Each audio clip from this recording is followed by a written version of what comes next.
Shalom Bapak Ibu, kekasih-kekasih Tuhan dimanapun Anda berada. Jumpa kembali dalam Sapaan Rohani BPN. Kami hadir setiap hari Selasa, Kamis, dan Sabtu. Puji Tuhan kalau kita semua pada malam hari ini dapat bersekutu di tempat ini Bapak Ibu. Kita semua anak-anak Tuhan yang dikasihi Tuhan. Terima kasih juga kami ucapkan kepada Bapak Ibu yang sudah sempat mendonasikan, sudah memberikan berkatnya untuk pelayanan-pelayanan kami di BPN. Bagi Bapak Ibu yang rindu untuk memberkati, untuk memberikan berkatnya kepada BPN melalui donasi ini, Bapak Ibu bisa mencatat nomor rekening ini. Ya, Bapak Ibu bisa menyumbangkan dana berapapun yang Bapak Ibu sumbangkan akan sangat berarti untuk pelayanan kami di BPN. Terima kasih. Tuhan Yesus memberkati kita semua Bapak Ibu ya. Nah Bapak Ibu pada malam hari ini kalau kita hadir di tempat ini semua karena anugerah Tuhan. Semua karena kuasa-Nya. Karena di dalam setiap kesesakan kita, di dalam setiap kelemahan kita, kuasa Allah bekerja dengan sempurna. Walaupun sebelum wafatnya di kayu salib, Tuhan Yesus sudah menyatakan kepada salah satu rasulnya bahwa Ibu Maria yang juga ibunya adalah juga ibu atas rasul tersebut. Maka kita boleh memanggil Ibu Maria juga sebagai ibu kita. Ibu kita yang juga terus memberi kekuatan kepada kita. Ibu kita yang selalu mendoakan apapun keadaan kita. Marilah terus berharap Bapak Ibu. Marilah terus mengucap syukur dan mengharapkan bahwa Tuhan Yesus akan menolong kita senantiasa dengan perantaraan doa dari Ibu Maria. Mari kita buka persekutuan kita malam hari ini. Dalam nama Bapa dan Putra dan Roh Kudus. Amin. Terima kasih Tuhan, terima kasih Allah Bapa. Kalau kami boleh hadir saat ini. Kalau kami boleh menikmati malam ini untuk mendengarkan firman-firman-Mu. Biarlah kami dapat merenung akan segala kebaikan-Mu.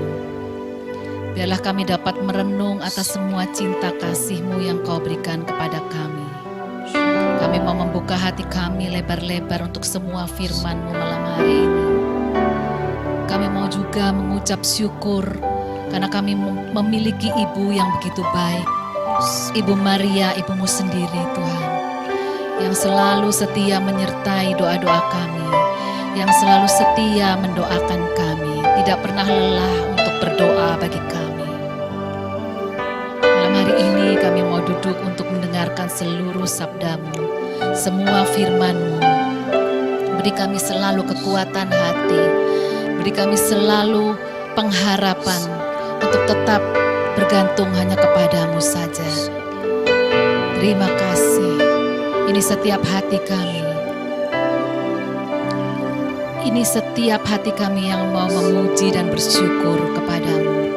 Karena hanya Engkaulah satu-satunya kekuatan hati kami. Terima kasih Tuhan. Kuasa-Mu nyata di dalam kelemahanku. Kekuatan-Mu menopang seluruh hidupku. Dari mana datang pertolonganku?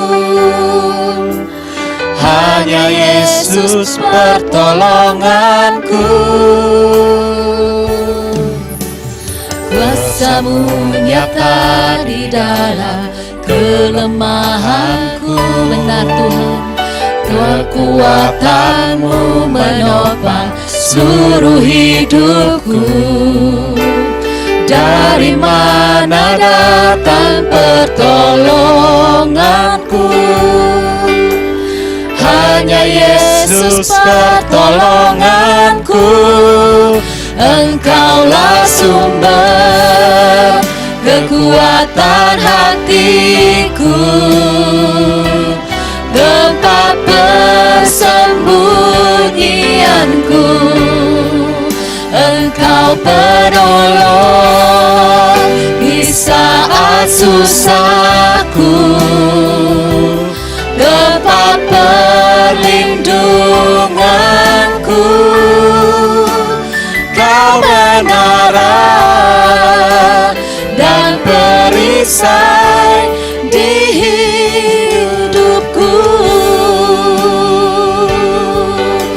nyatakan sekali lagi bahwa kuasa-Nya begitu nyata dalam hidup kita.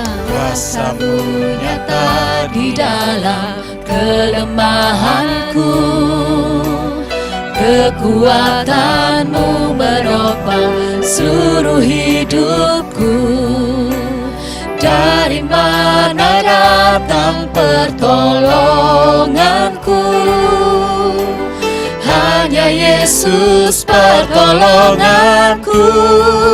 Engkaulah sumber kekuatan hatiku, tempat persembunyianku. Engkau penolong di saat susahku, tempat perlindunganku. Kau menara dan perisai di hidupku.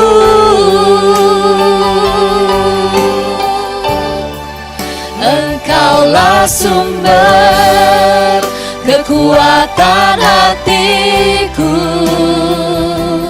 tempat persembunyianku. Engkau penolong di saat susahku, tempat perlindunganku. Kau menara dan perisai di hidupku. Benar Tuhan, Kau menara dan perisai di hidupku. Kau menara dan perisai di hidupku.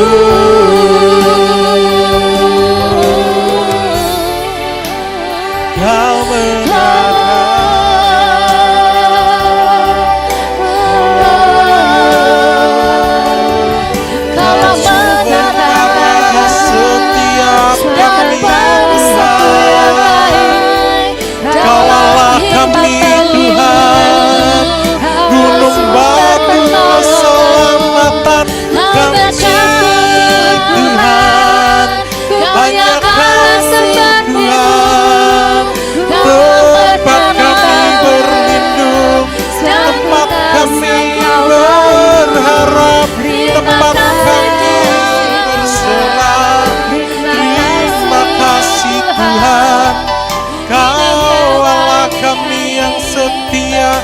Kau tinggalkan kami, ini hidup kami, hati kami Tuhan. Kami mau bernyanyi, kami mau bernyanyi. Kami mengucap syukur Tuhan. Kami mengucap syukur kami punya Allah yang begitu baik. Benar Tuhan. Kami tahu kami lemah Tuhan. Kami tahu kami butuh bantuan-Mu, butuh bantuan ibumu, Ibu Maria Tuhan, yang juga ibu kami Tuhan. Tetapi kami yakin dan kami percaya dengan segala doa dari Ibu Maria dan juga dengan kuasa-Mu segala perkara dapat kami tanggung Tuhan. Segala perkara dapat kami lewati Tuhan. Hanya karena kuasa-Mu, hanya karena kasih-Mu, sebab Engkaulah penolong kami yang selalu setia, memenuhi keperluanku. Tak pernah Dia mengecewakan. Yesusku tak pernah gagal. Dia penolong yang sungguh setia, penolong yang selalu setia, memenuhi keperluanku. Tak pernah Dia mengecewakan. Yesus Yesusku tak pernah gagal. Segala perkara dapat ku tanggung di dalam Dia yang memberi kekuatan. Tuhan Yesus penolong dan sahabat. Tetap percaya, Tuhan setia. Segala perkara dapat ku tanggung di dalam Dia yang memberi kekuatan. Di dalam Dia yang memberi kekuatan. Benar Tuhan, Tuhan Yesus penolong dan sahabat. Tetap percaya, Tuhan setia. Ku mau percaya, tetap percaya, Tuhan setia. Tetap percaya, tetap percaya, Tuhan setia.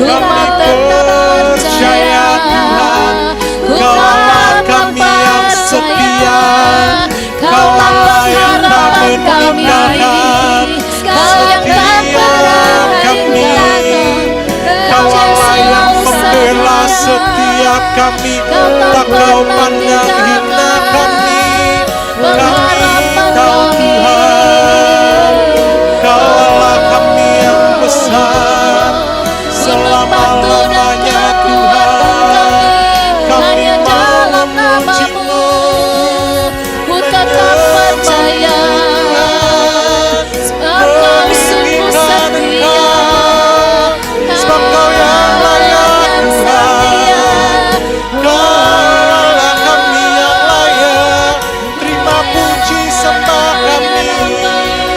Setia Rama Parama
Terima kasih Tuhan, terima kasih untuk kesempatan kami memuji dan menyembah Engkau Tuhan. Untuk kesempatan kami mendengarkan seluruh firman-Mu yang sebentar lagi akan disampaikan oleh hamba-Mu Tuhan. Kami mau membuka hati, membuka telinga Tuhan. Biarlah semua firman-Mu menjadi nyata dalam hidup kami. Terima kasih Tuhan, terima kasih Yesus, terima kasih. Seluruh doa-doa ini kami naikkan dalam nama Tuhan Yesus Putra-Mu yang sungguh hidup dan berkuasa sekarang sampai selama-lamanya. Amin.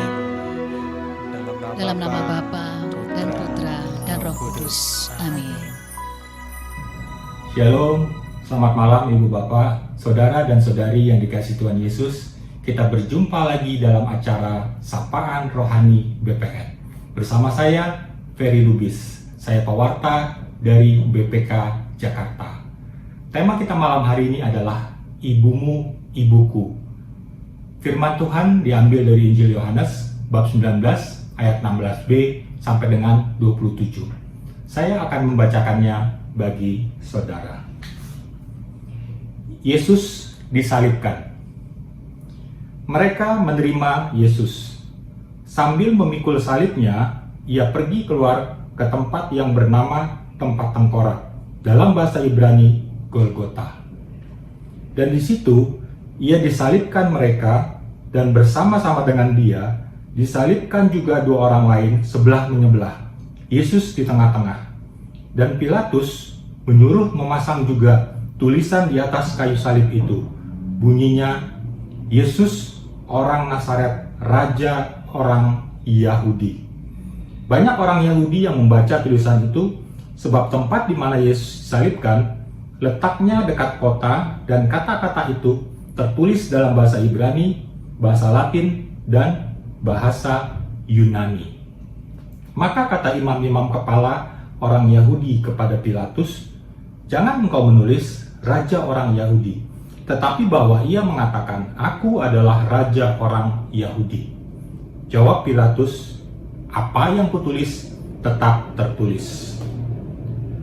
Sesudah prajurit-prajurit itu menyalibkan Yesus, mereka mengambil pakaiannya, lalu membaginya menjadi 4 bagian, untuk tiap-tiap prajurit 1 bagian.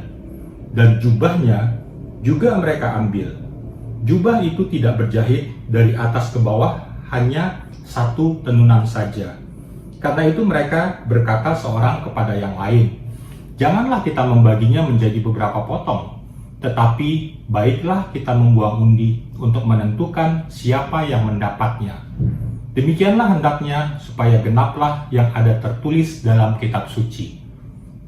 Mereka membagi-bagi pakaianku di antara mereka, dan mereka membuang undi atas jubahku." Hal itu telah dilakukan prajurit-prajurit itu. Dan dekat salib Yesus berdiri ibunya dan saudara ibunya, Maria, istri Klopas, dan Maria Magdalena.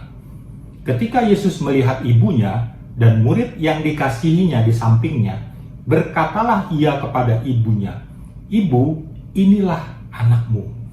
Kemudian katanya kepada murid-muridnya, "Inilah ibumu." Dan sejak saat itu, murid itu menerima dia di dalam rumahnya. Demikianlah firman Tuhan. Terpujilah Kristus. Ibu bapak, saudara dan saudari yang dikasihi Tuhan Yesus, bulan ini, bulan Oktober adalah bulan Rosario. Kalau kita berdoa Rosario, sebenarnya kita sedang menapaki perjalanan Bunda Maria bersama dengan Tuhan Yesus. Injil memang tidak mencatat secara rinci mengenai Bunda Maria, namun kita percaya bahwa Bunda Maria itu hadir di dalam saat-saat penting dan saat menentukan di dalam kehidupan Tuhan Yesus. Perikop yang kita baca tadi menggambarkan penyertaan Bunda Maria di dalam sengsara Tuhan Yesus. Bunda Maria hadir di dalam sengsara Yesus. Artinya apa? Bahwa Bunda Maria mendukung karya keselamatan yang Tuhan Yesus lakukan di dunia ini. Penyertaan Bunda Maria di dalam hidup Yesus mencapai puncaknya pada perikop yang kita baca tadi, pada saat ia mendampingi Tuhan Yesus sampai di Bukit Golgota, di saat hampir semua murid-muridnya meninggalkan dia. Kisah sengsara Tuhan Yesus itu tergambarkan dengan jelas di dalam kitab suci. Dalam Yesaya 53 ayat 3 digambarkan betapa beratnya penderitaan Tuhan Yesus. Di sini dikatakan, ia dihina dan dihindari orang, seorang yang penuh kesengsaraan. Ia sangat dihina sehingga orang menutup mukanya terhadap dia. Kita lihat bahwa Tuhan Yesus mengalami penderitaan yang sangat di dalam sengsaranya menuju kayu salib sampai dipaku dan mati di kayu salib. Tetapi saudara dan saudari yang dikasihi Tuhan Yesus, pernahkah kita membayangkan bahwa Bunda Maria juga mengalami penderitaan yang sangat berat? Secara fisik Yesus menderita, dan Bunda Maria mengalami kepedihan. Dia menderita secara batin. Kalau kita melihat orang yang kita cintai menderita, maka kita juga pasti akan mengalami kepedihan. Kita akan menderita secara batin.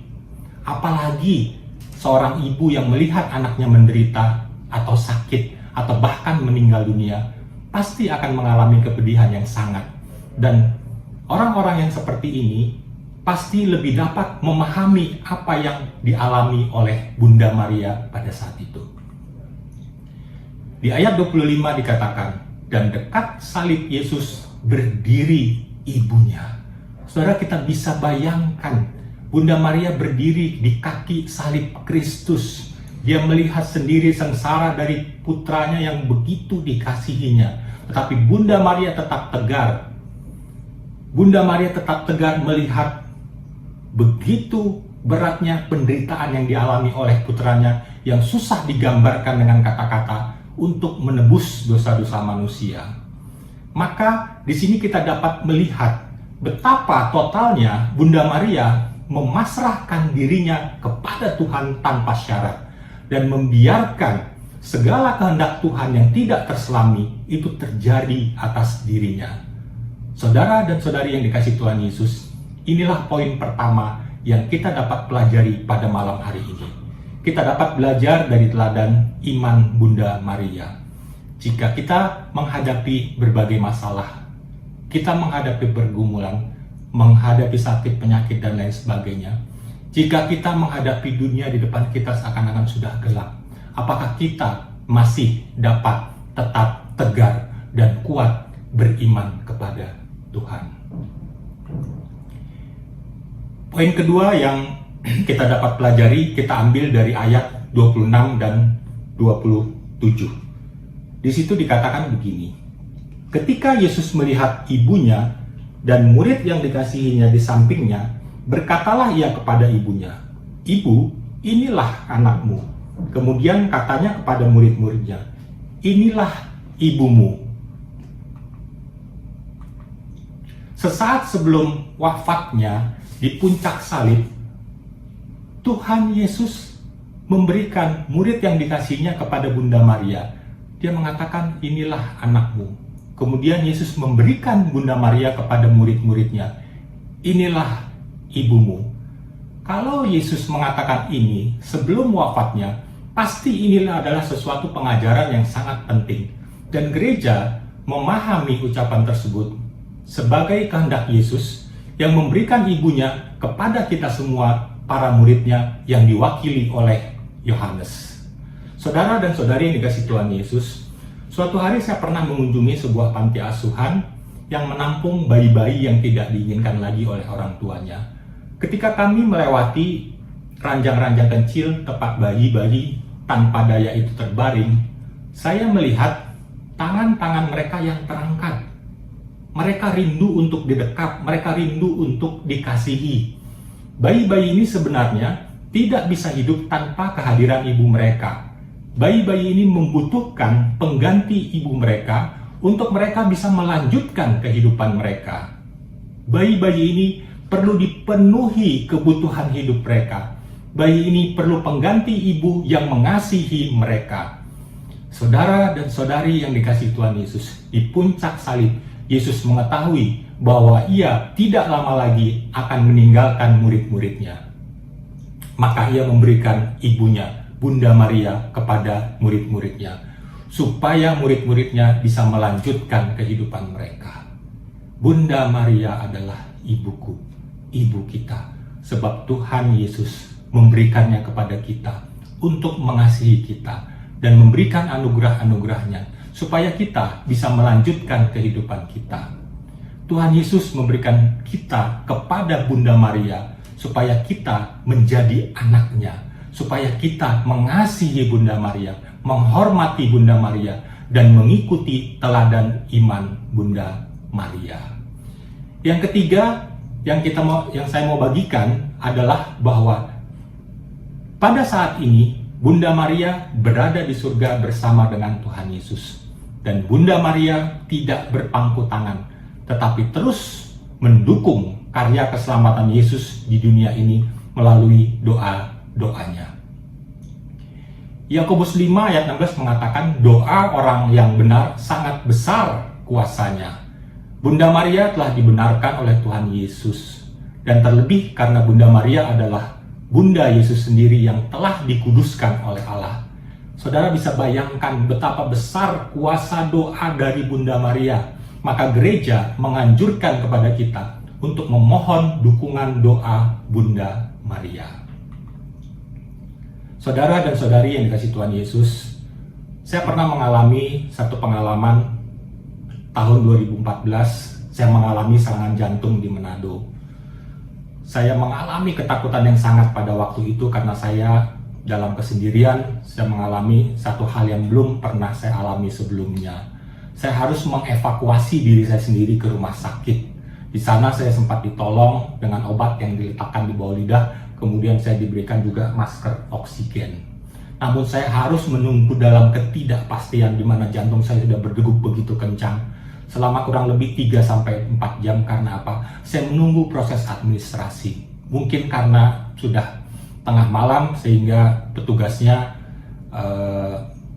bekerja dengan sangat lambat. Setelah itu, setelah proses administrasi selesai, saya baru dibawa ke ruang operasi untuk dikateter. Ketika dikateter, ditemukan penyumbatan 70%. Kemudian saya ditawarin untuk memasang ring. Ada 2 macam ring yang ditawarkan, tetapi dia bilang ring yang terbaik itu ada lagi, tapi harganya lebih mahal dan harus menunggu 5 hari karena harus dikirim dari Jakarta. Saudara, ketika saya tanya bagaimana caranya, saya harus membayar lagi biaya administrasi, biaya untuk pemasangan ring itu. Dan ternyata limit kartu kredit saya sudah tidak mencukupi pada waktu itu.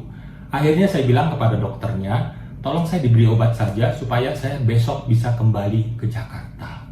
Dan akhirnya dalam keadaan lemah saya kembali ke Jakarta. Puji Tuhan sampai di Jakarta, di bandara ambulans sudah menunggu saya untuk membawa saya ke rumah sakit. Puji Tuhan akhirnya saya bisa tertolong dengan pemasangan ring.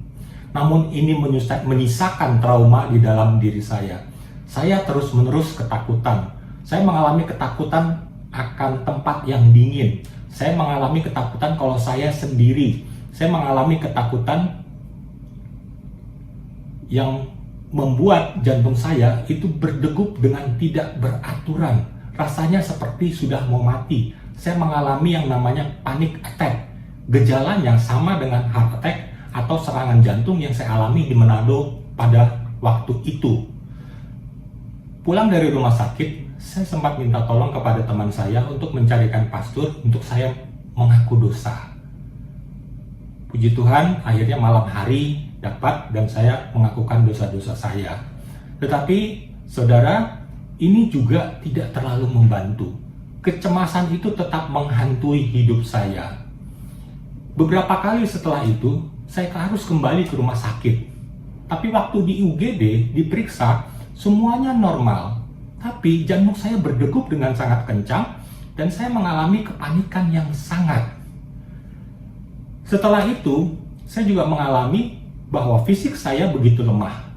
Ketika saya mencoba untuk kembali mulai bekerja, saya tidak dapat bekerja sampai sore atau malam hari.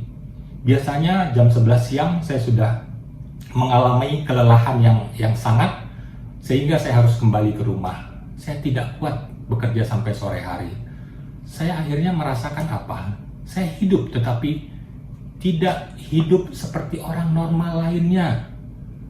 Saya merasa pasti ada yang tidak beres di dalam diri saya.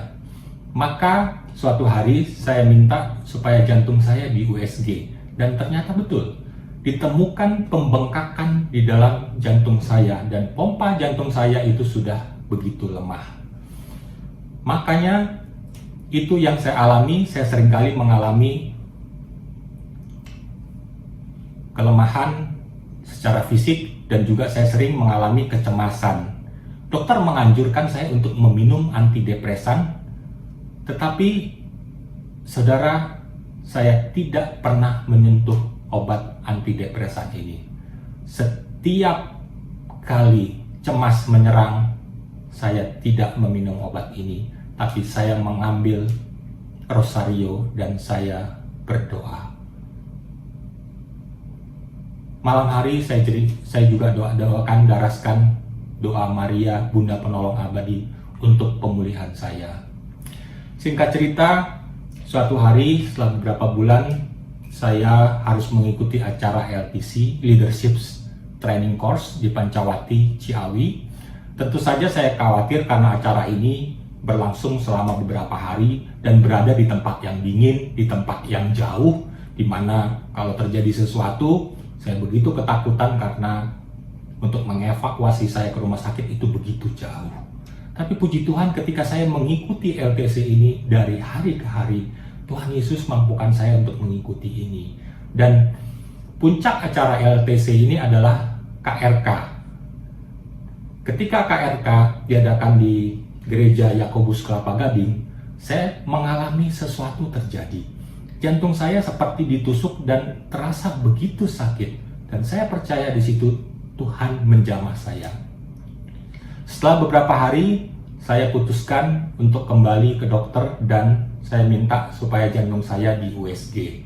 Dan puji Tuhan, ternyata jantung saya tidak lagi mengalami pembengkakan dan pompa jantung saya sudah membaik.